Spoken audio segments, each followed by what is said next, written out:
politics. Listen to Douglas politics, yeah. Douglas politics. This is Douglas politics, yeah. Douglas politics. This is Douglas politics. And it is zero race talk, zero idiotic talk. I deal with facts and information.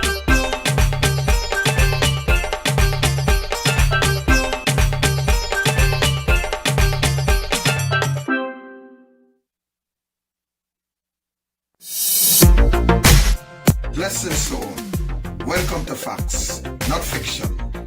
Join me this Thursday, the 15th at 7:30 p.m. sharp. Yes, 7:30 p.m. sharp for another Facebook Live as we discuss facts, not fiction. I'm out.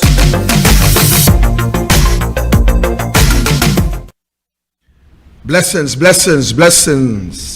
Pleasant good afternoon to all. Welcome to Facts, Not Fiction. Indeed, today we want to welcome each and every one of you locally, regionally, and internationally to our live this afternoon as we continue to bring you the facts, issues that continue to affect this country under a government that is not only incompetent, but a government that have no love and caring attitude for its citizens. Ladies and gentlemen, I began a series of programs in relation to the fake oil scandal. And today, ladies and gentlemen, it is no different. As the facts develop, I will continue to bring it to you live, where you can analyze, you can dissect, and you can see what is really taking place within our country, and you could look at the holistic plan, the conspiracy by the government of Trinidad and Tobago, not only to defraud the citizens in this country, but the government is not able, by way of choice, they are not able to protect the public purse. And therefore, we as citizens in this country, we must take a stand. We have to take a stand. We must continue to show up the weakness. We must show up the conspiracy. We must show up the attitude. We must show up the lack of caring, the lack of responsibility by this administration. And as we get into today's program, ladies and gentlemen, let's go into this thing head on. I know for a fact that there's rain on the outside. The weather might be a bit cold on the outside, but I am saying to you this afternoon that some of the information that I will bring to your ear this afternoon will of course allow you to shiver by decisions of this government that they call the Rowley administration. Ladies and gentlemen, I want to read from a document dated Monday the 12th of June.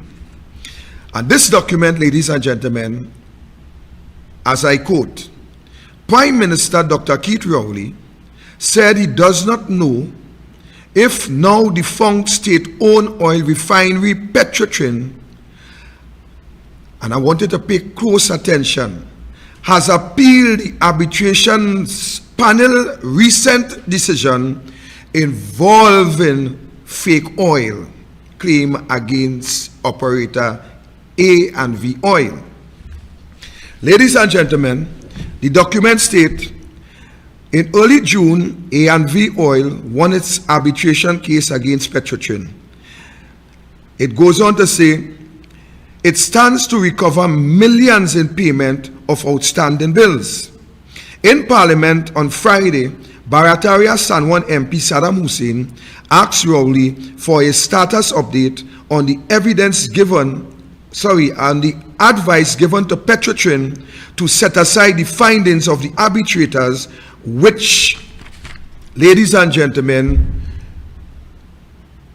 basically deal with the A&V Oil and the decision that the arbitrators or the arbiters make in relation to A and V drilling. Rowley said the matter was entirely within the ambits of the board of Petrotrin, so he cannot say whether the application was filed. He said he was aware that the board got advice from a number of legal luminaries and will take the appropriate action in the public's interest.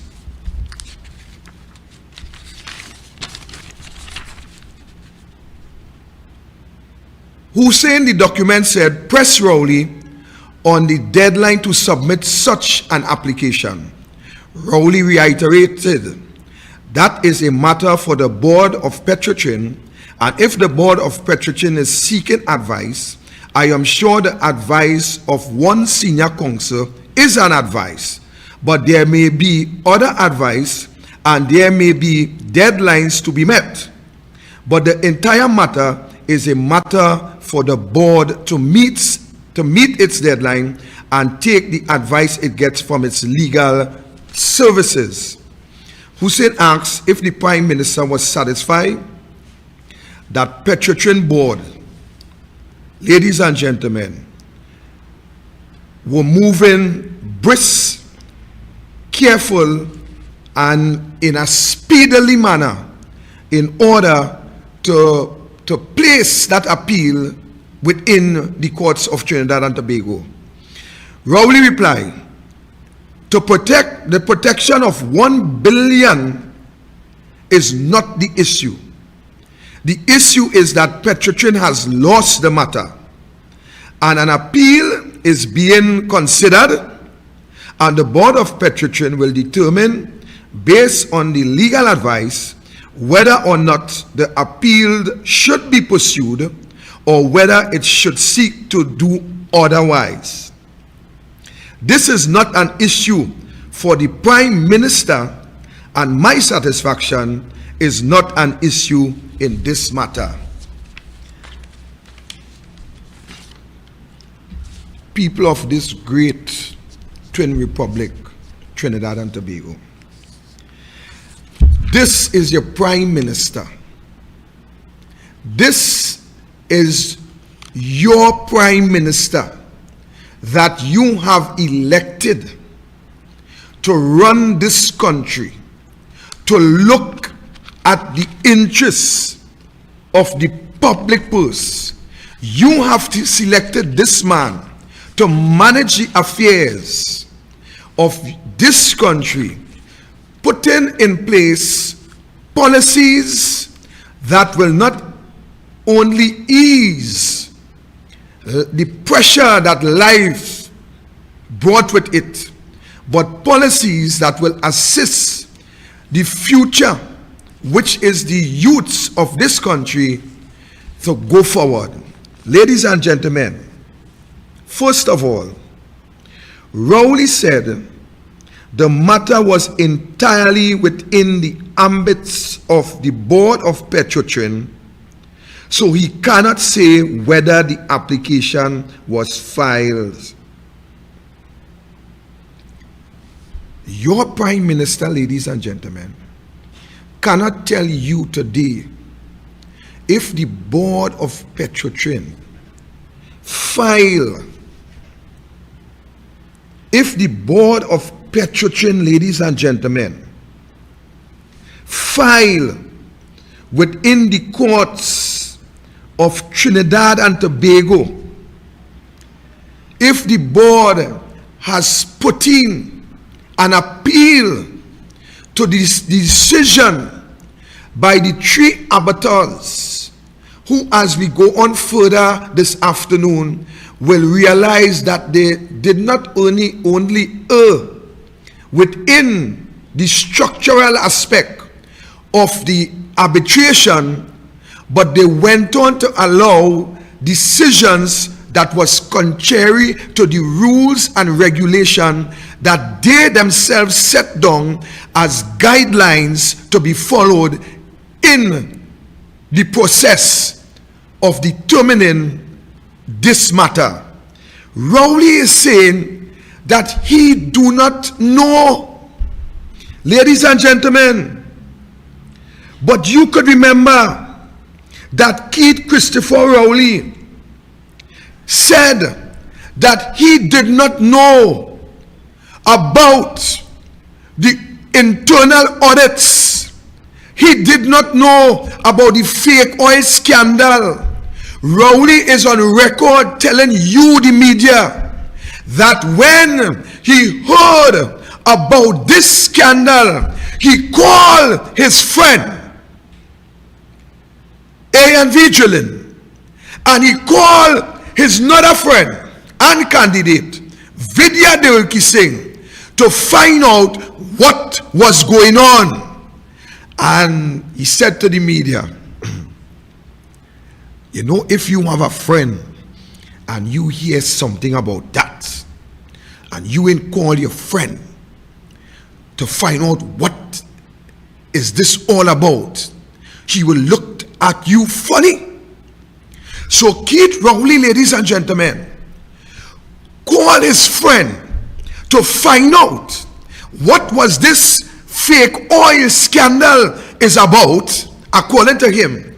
But yet, in the interest of the public purse, Keith Christopher Rowley cannot call the board of Petrotrin to find out if they have put in a defense, to find out if they had put in an appeal to save taxpayers $1 billion in our country. Ladies and gentlemen, that is the prime minister that you put into office. A prime minister, ladies and gentlemen, who appoints the board of Petrotrin. A prime minister who's the chairman of Petrotrin is his personal attorney. The prime minister who put his minister of everything as the new minister of energy and energy affairs, a line minister of all Petrotrin. But yet to the end of the day, the prime minister is telling this country that he do not know if an appeal is filed in relation to this issue in Petrotrin, which will cause the taxpayers $1 billion plus. This is what is happening. Not only so, ladies and gentlemen, but Rowley said,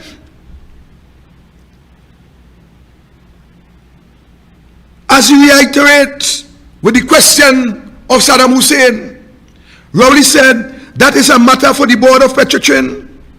And if the board of Petrotrin is seeking advice, I am sure that the advice of one senior counsel is an advice. Listen to sarcasm. I am certain that the advice of one senior counsel is an advice, but there is many other advice. Ladies and gentlemen, let me tell you something here this evening. Keith Christopher Rowley, not only being the head of this country, and I often say, set aside the president, Keith Christopher Rowley is the decision maker in this country. Faris Alwari is the advisor to the cabinet of this country.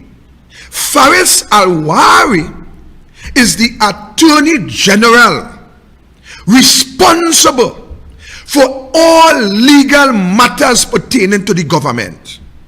Ladies and gentlemen, when Keith Rowley could tell you that they get the board have a legal advice, but there is many other advice, it's a technical term. In my view, it's a technical term in degrading the advice that they had received from this senior counsel. But let me tell you something. I want to tell you, ladies and gentlemen, that Keith Christopher Rowley and Faris Alwari, those two individuals are responsible for every single issue in relation to the governance of this country, and more so, Petrotrin at the time being a state entity, an entity that belongs to the state, an entity that belongs to the people. The government of Trinidad and Tobago have the responsibility to ensure that Petrotrin is not only defended by a board that they appoint, but that Petrotrin must be given priority in every circumstance in order to protect our public purse. Ladies and gentlemen, I'm coming back to this. I want to read some of this for you.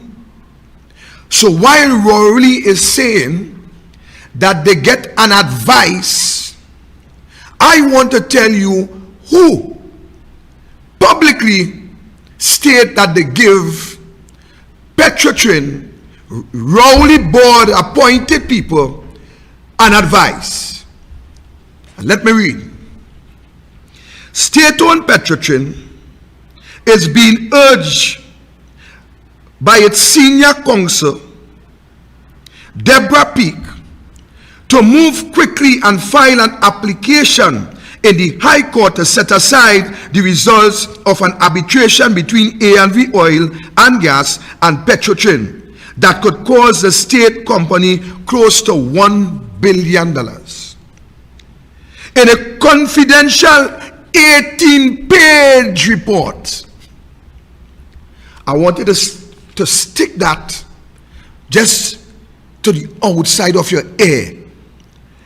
An 18-page report. So the document said,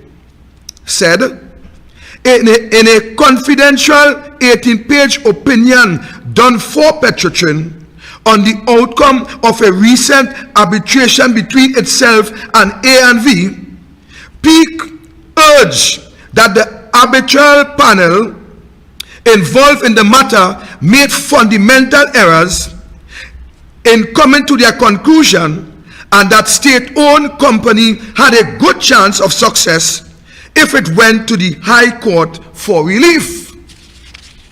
Let's move on. The opinion which was delivered to Petrotrin states, in the premise we are of the respectful view that the award disclosed gross and fundamental errors on the face of the award, and that the arbitrators are guilty of misconduct in the conduct of their proceedings. The findings on the principal issue, ladies and gentlemen, are irrational and unsupported by evidence. For the foregoing reason, we are of the view that the prospect of setting aside the award are good. It goes on. Peak, who represented Petrotrin, keep that in your mind. Keep that in your mind. Peak, who represented Petrotrin at the arbitration. Peak, who represent Petrotrin at the arbitration. Rowley said on this document, yes, so they get Petrotrin get an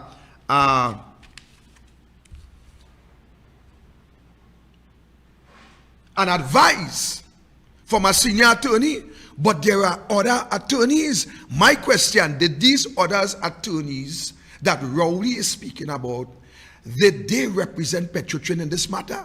But Deborah Peak did. So the document said that Peak, who represent Petrotrin in the arbitration, argued that unless moves are made now to stop the arbitration, the company will find itself paying out significant sums. Let's go again. Significant sums.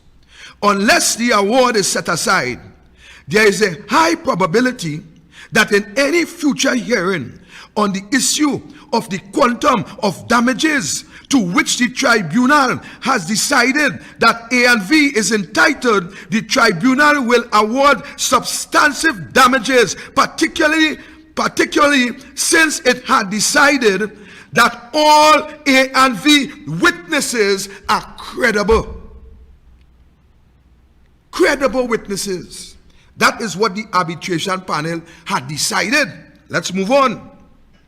A&V has asked the tribunal that it be awarded 119,409,000 US Americanos. US Americanos, US dollars. Let me call it again.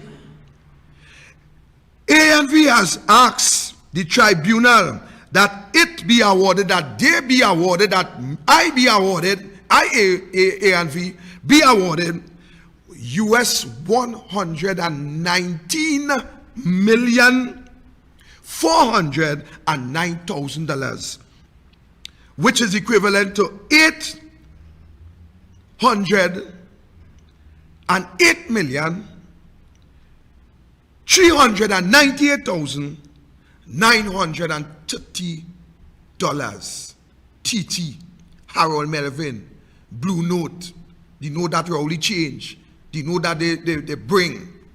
That is what A&V is asking the arbiters to award. Let's move on. However, Peake argues that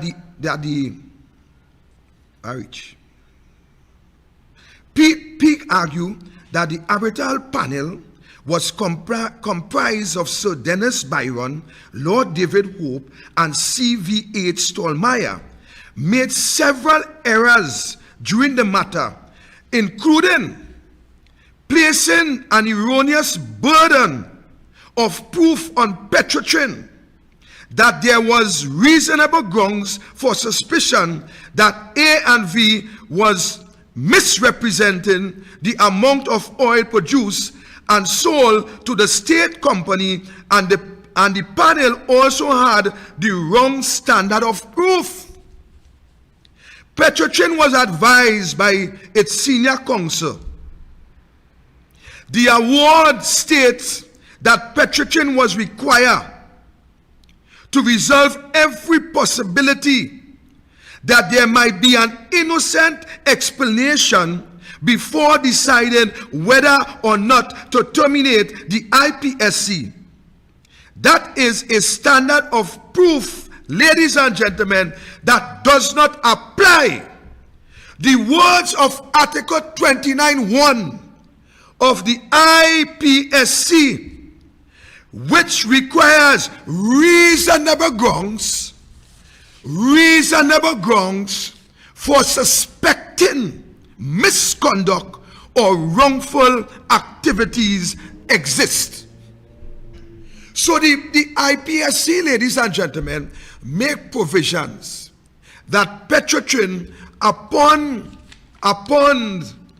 reasonable grounds for suspecting misconduct or wrongful activities, Petrotrin have the right, the required, they can terminate, lawful termination, as a result of the evidence that was brought out in relation to the internal and the forensic audit. Petrotrin acted in their rights according to law. Ladies and gentlemen, it says to require that termination may only be lawful, that may only lawfully take place where there are no possible innocence explanation is akin to the criminal standard of proof beyond reasonable doubt. She insisted that the rule is inconsistent with the 2018 ruling of the Court of Appeal in the A&V Oil and Gas versus Petrotrin case. The document further said, Peake pointed to the procedure used by the arbitral panel by allowing A and V drilling to make oral arguments that were in her view inconsistent with their pleading, and therefore the panel acted contrary to its own procedural directions. Ladies and gentlemen, the panel acted contrary, in other words, to the guidelines that the panel set out to be followed. And this could tell you something. This could help you to understand that panel, the direction in which that panel went. Ladies and gentlemen, I want you to remember on the 20th of June, I want you to remember the 28th of June 2021. I want you to also remember the debate on the Tobago Self-Governance Bill. I want you to remember, ladies and gentlemen, that Camille Robinson-Regis stood up in the parliament and laid the rules and foundation in which the debate must be guided. And to the end of it all, they went and broke their same rules. The same rules that they set out for the opposition to follow, they went and break the same rules in order to give Keith Rowley more speaking time. This break of regulations, it ain't nothing new to us, you know. We have seen in Trinidad and Tobago, there is one law for them and there is another law for everybody else. We have seen that. But let's go on. She insisted that the ruling place this company in a serious situation if nothing is being done. So I want to come back to something. So we have an 18-page, ladies and gentlemen, advice. 18-page. I want to show you how wicked, how deceitful, how biased, how hypocritical this PNM government, ladies and gentlemen, I want to show you how evil is this administration. Ladies and gentlemen, we have 18 pages of advice that Keith Rowley saying that it have other advice. But unfortunately, ladies and gentlemen, when Malcolm Jones matter was before the courts, the same Keith Rowley and Faris Alwari, the same government took a decision to withdraw the Malcolm Jones matter with one iota less of a paragraph by Vincent Nelson. Only remember that. Only remember what the Privy Council had to say about the decision that the Keith Rowley administration took. Only remember Malcolm Jones, who was negligent within his duty as the chairman of the board of Petrotrin. Malcolm Jones breached his fiduciary duties, and therefore he was called upon to pay back to the citizens, the state of this country, $97 million. And by an iota less than one paragraph, we have 18 pages here, you know, but one paragraph, an iota less than a paragraph, we had the government withdrawing the Malcolm Jones matter, while we had Faris Alwari was taking the position that Rowley now echoes, that it was entirely up to Petrotrin to put in an appeal against his friend, against Rowley's friend, and V drilling, we had Al-Wari saying that the government took no such decision. We had Al-Wari saying that it was Petrotrin decision. But lo and behold, ladies and gentlemen, when it comes, ladies and gentlemen, to the 4th of March 2016, we had Rowley boasting in Tobago, stating, Prime Minister Rowley said yesterday, that is on the 16th, he was defending the decision by the government to discontinue the lawsuit against Malcolm Jones.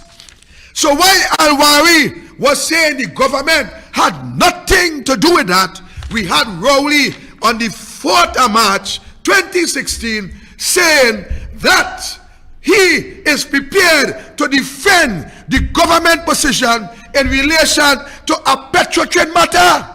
But today, ladies and gentlemen, we have Rowley friend who now place an action for a down payment of $75 million. Yes, a down payment of $75 million. Somewhere on the 15th of June, on the Tuesday, A&V had already made an application for $75 million as part payment of the money that would be owed to it due to the award. $75 million. But yet we have Rowley saying now that is a matter for Petrotrin. But when was Malcolm Jones? It was a matter for the government. But now his Rowley friend is a matter for Petrotrin. Ladies and gentlemen, this is what we continue to accept in this country. This is what we continue to take in this country.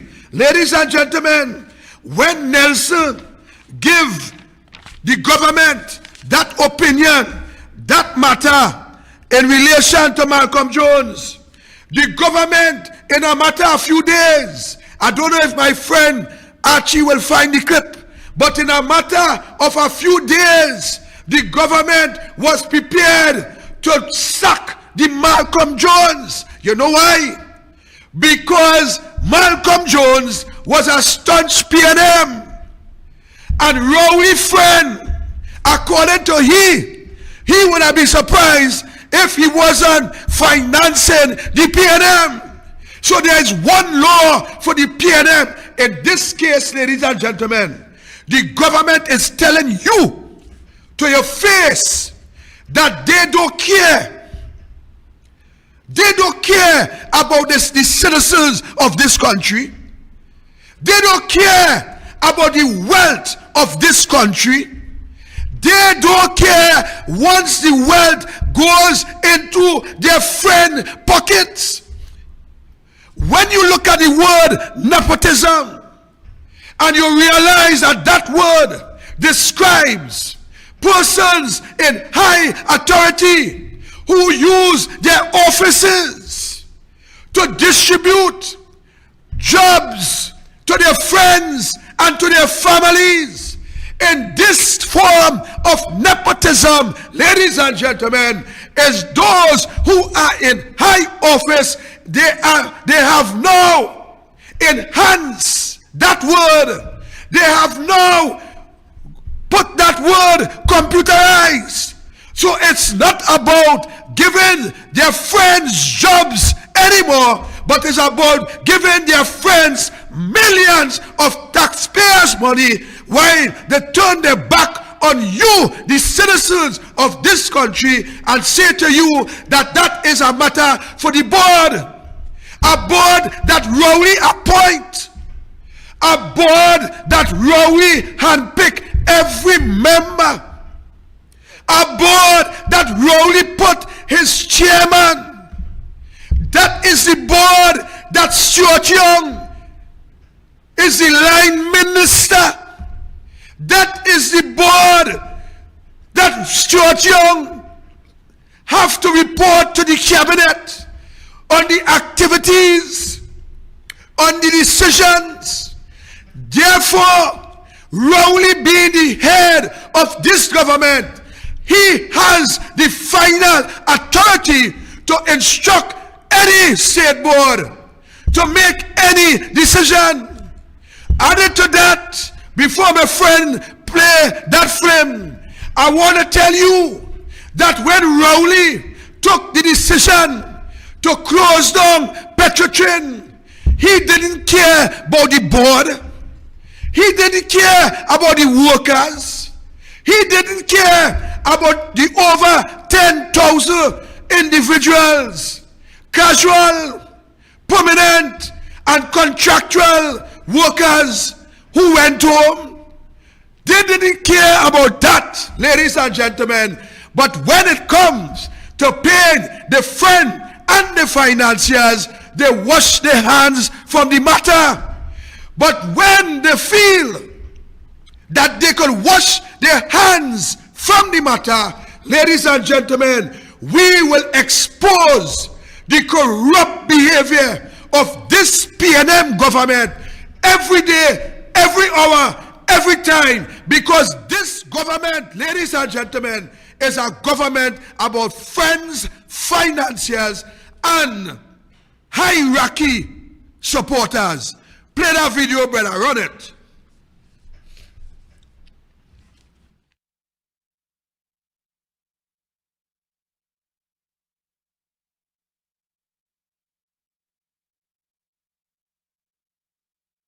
His affidavit is, well, there are... which led to discontinuance. Well, my lord, it depends upon what one is one is concerned with. The way it's put by the appellant in his affidavit is, well, there are it's necessary to allay suspicions. But to put it bluntly, as we do put it bluntly in our case, bluntly the suspicion is that there's been some sort of political interference in all of this, such that for purely political reasons the new government has decided, irrespective of the merits of the case, that it ought to be dropped. Mr. Rowe, 2 days before this opinion was written, was a Minister of Communication for the new government saying that the case against Mr. Jones was heading for dismissal? There's reference to that. May I just pick up the reference to that? Yes, certainly. Give me a second. I don't think it's 2 days before that. I think it's actually a little longer before that, my lord. The advice from Mr. Nelson is dated the 11th of October.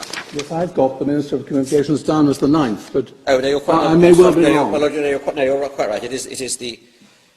So what was the government, why was the government floating possible dismissal in advance of receiving this advice?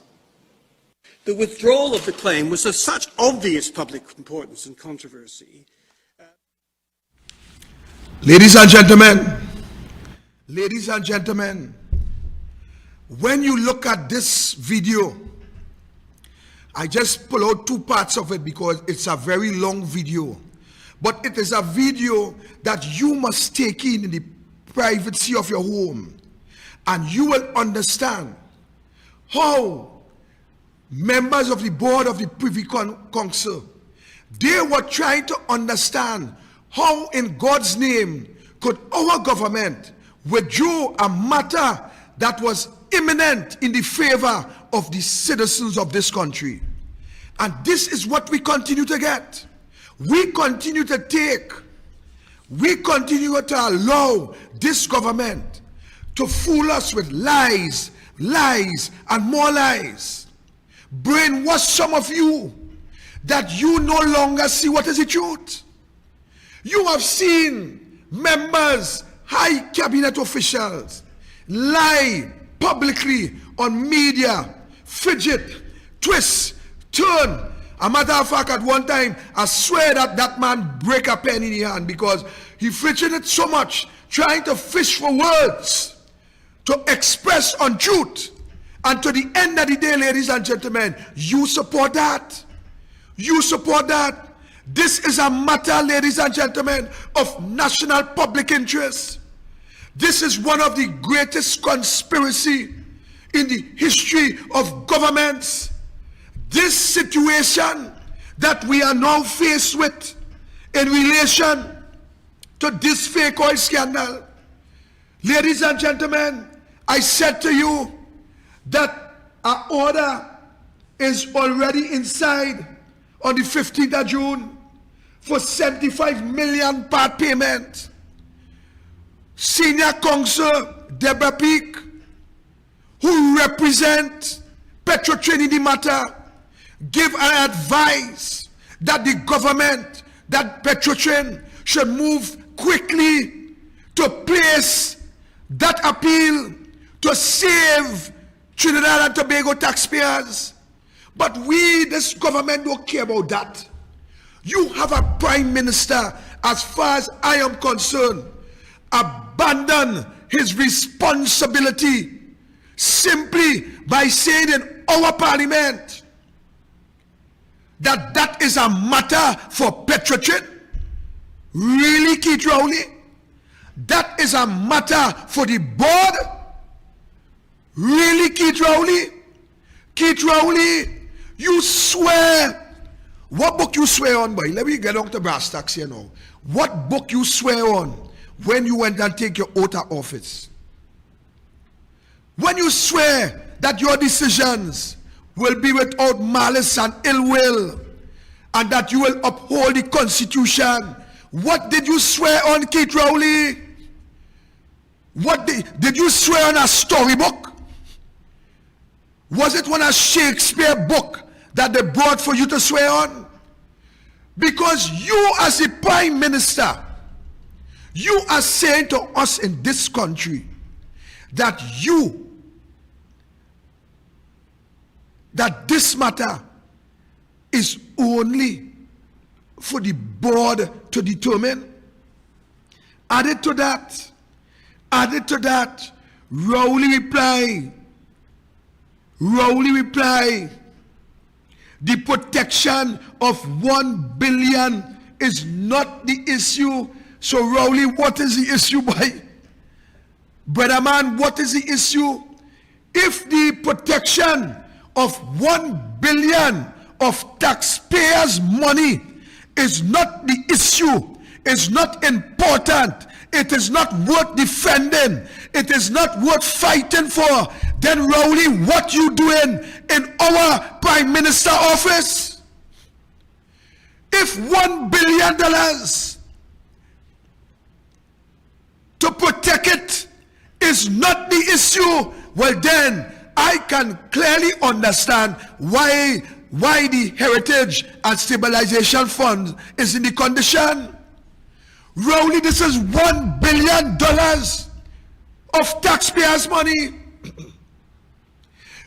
Keith Rowley, I remember you stood up on a number of platforms when you didn't get your money in the parliament, and you stand up and say, I want my money.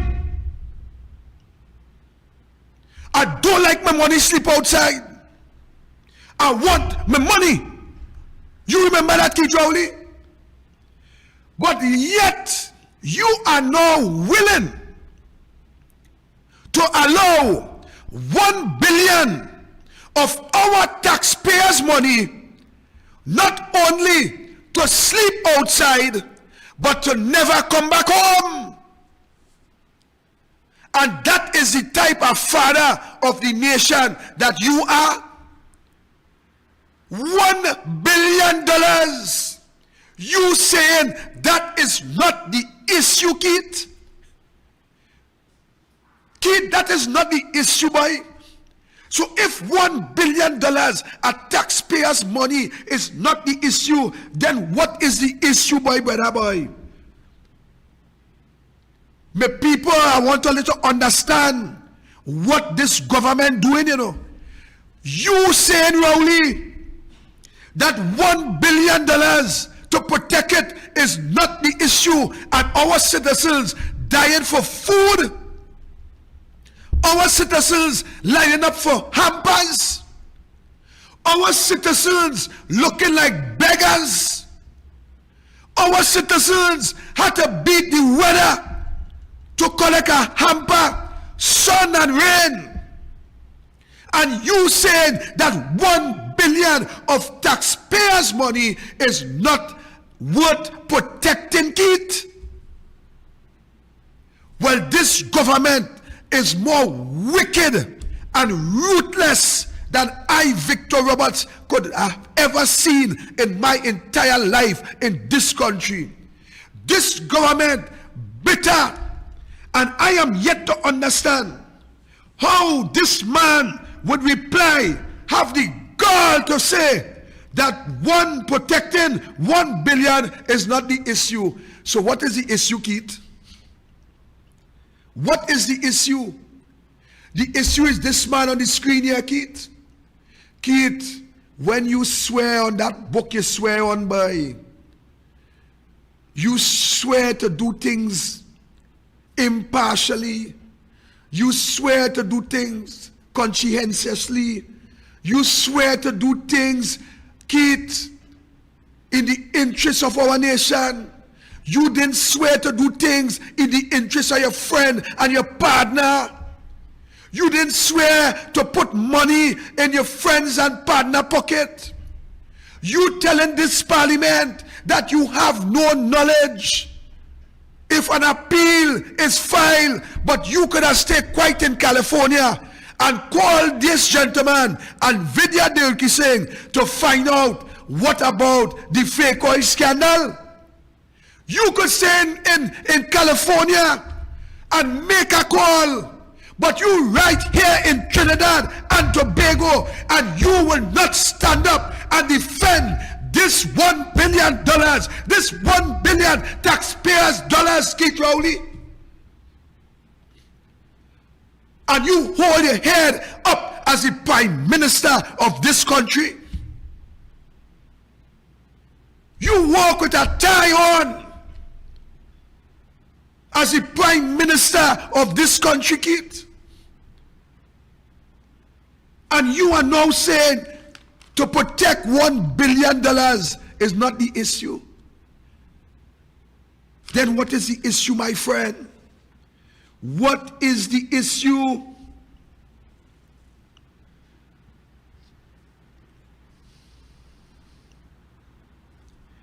Added to that, you are also saying that the board of Petrotrin will determine, based on legal advice, they get 18 page, but that ain't good enough.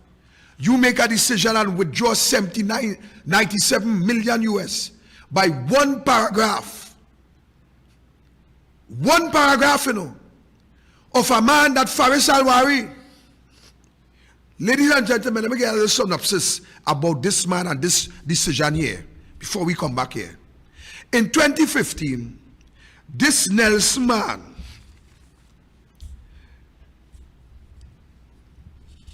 did some job for the previous government. Coming out of the jobs that he was doing for the previous government, that is under the partnership, coming to the election, Nelson ensured that there was a retainer. That retainer was to ensure that if the government changed due to the election, he would still get his payment for the job that he had done. Added to that, in 2015, when the PNM won the election, Nelson wanted to get his money. But what Nelson do, while he wanted to get his money, Faris Alwari was objecting to the payment. So Nelson took the state to court. During that period, in 2016, he took them to court. When he took the state to court, the Attorney General office filed an application to the then sitting judge Ricky Rahim in order to squash that lawsuit in the early stage. When the matter was heard, the learned judge understand from the evidence that there was a matter for Faris Alwari, the Attorney General office, to answer. So what the judge did at that point in time, he granted them leave. He granted the Attorney General office leave to put in a defense. What Faris did, instead of putting in the defense, he appealed he went to the appeal court and appealed Judge Rahim's decision. When he appealed that decision, about a couple weeks before the hearing of that decision, Faris Alwari went back and withdrew the appeal.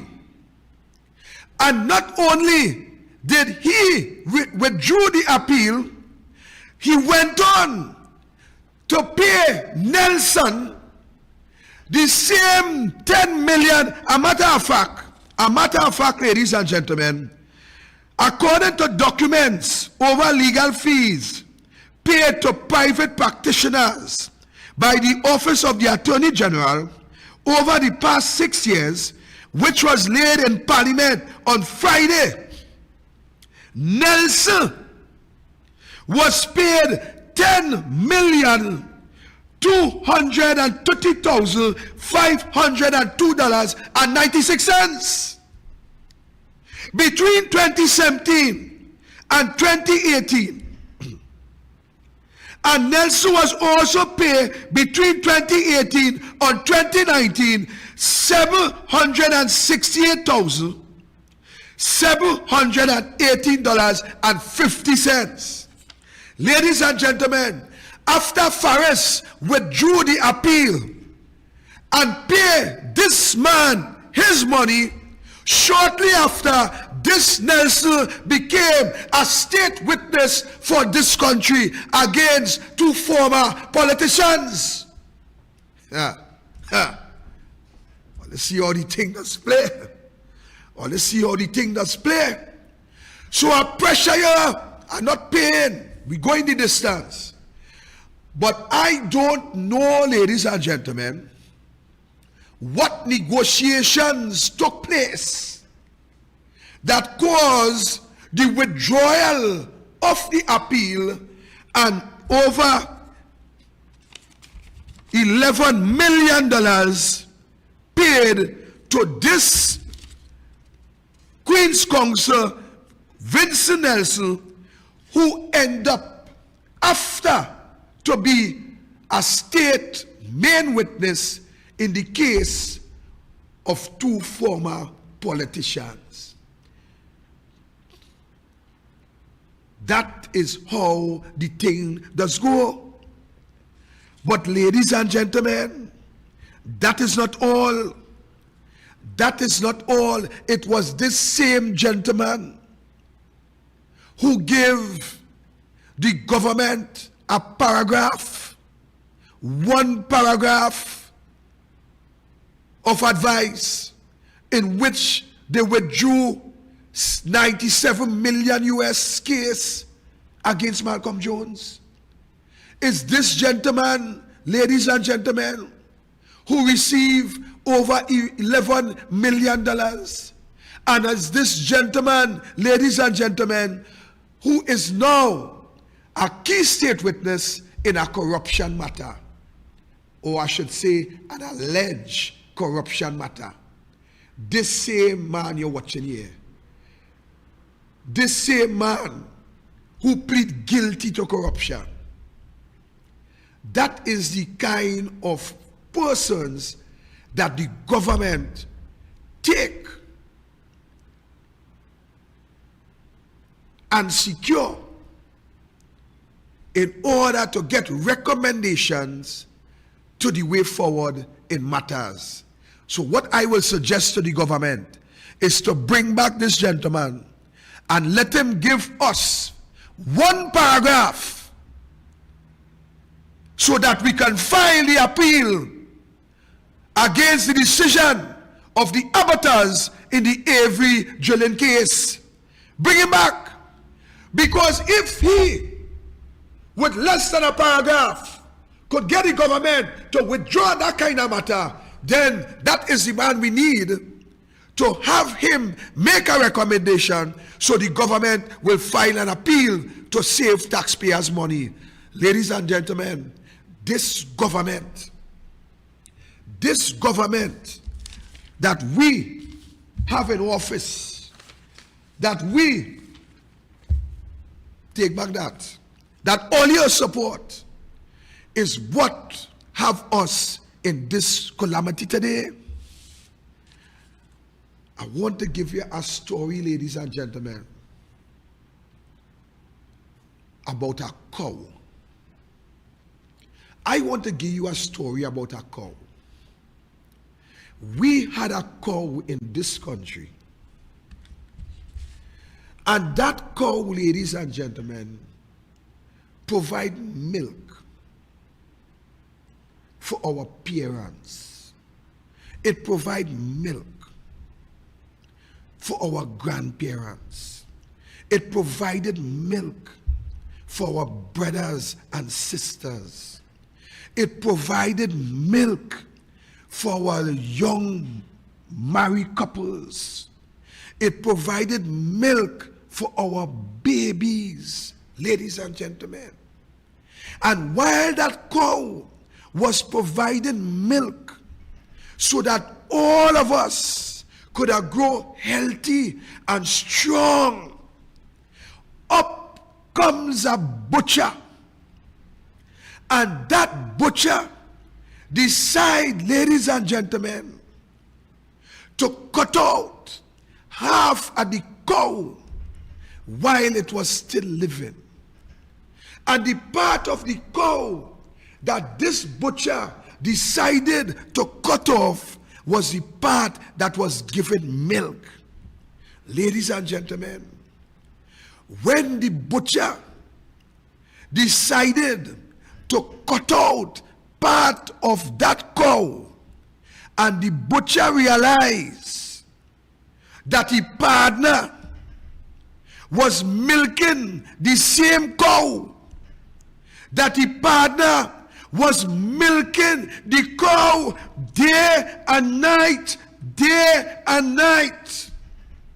He milked that cow, ladies and gentlemen. And while he was milking the cow, that man was also selling milk. And while he was selling milk, ladies and gentlemen, the man gets so greedy that he started to send containers with no milk. He started to sell containers with no milk. And his butcher friends and they knew that that man was selling milk, was selling containers, with no milk. The butcher knew that, and the butcher condoned that. And when the butcher realized, ladies and gentlemen, that people now realize that containers was coming with no milk, and people are aware that the butcher knew fully well what was taking place, the butcher decided to kill the cow. And when the butcher decided to kill the cow, ladies and gentlemen, the butcher did not care how many folks will go hungry. The butcher didn't care about the babies who will suffer with malnutrition. The butcher didn't care about mothers who can't provide for their children.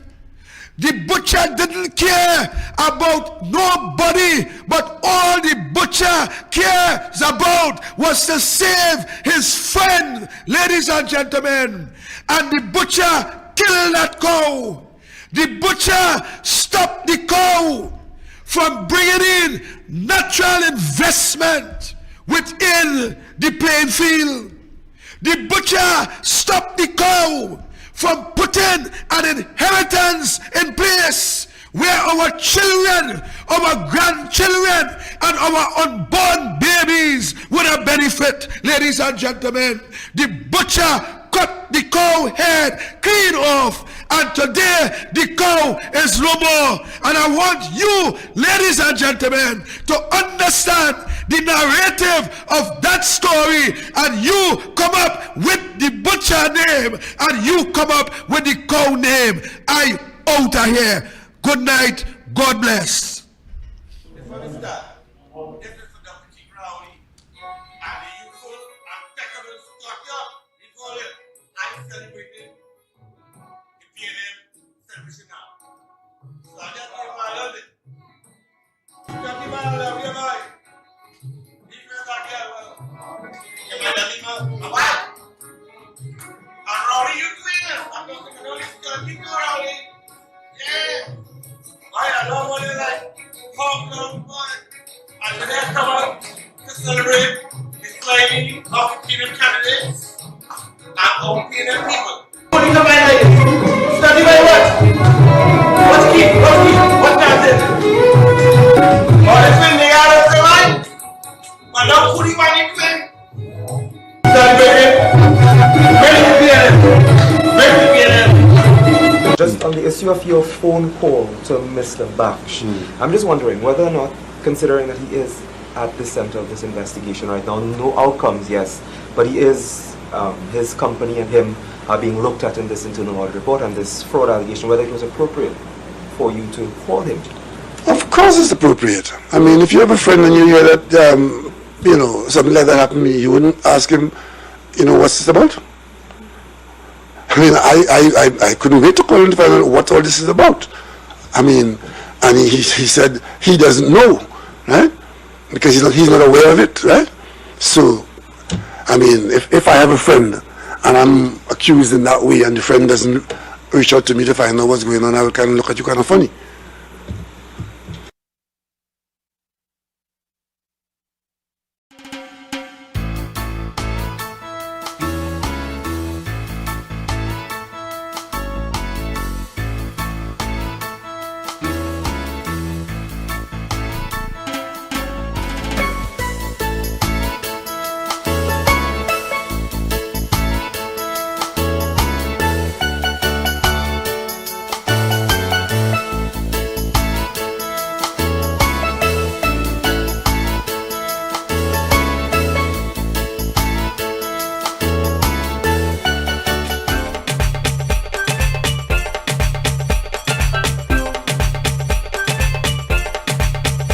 Politics, we don't get no kicks. Trinidad and Tobago, do we have this thing of the